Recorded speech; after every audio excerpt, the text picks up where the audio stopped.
All right, here is your assignment. It is a fictional advertisement called Frank's Fruits.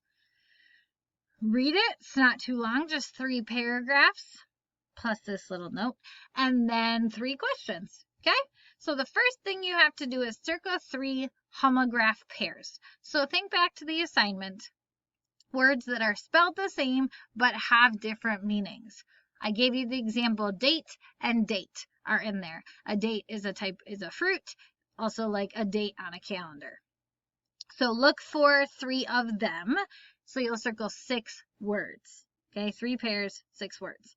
Then some other questions to answer, making an inference, and then just giving your opinion about it.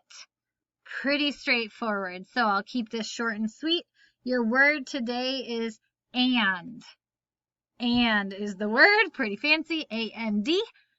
Good luck on the story.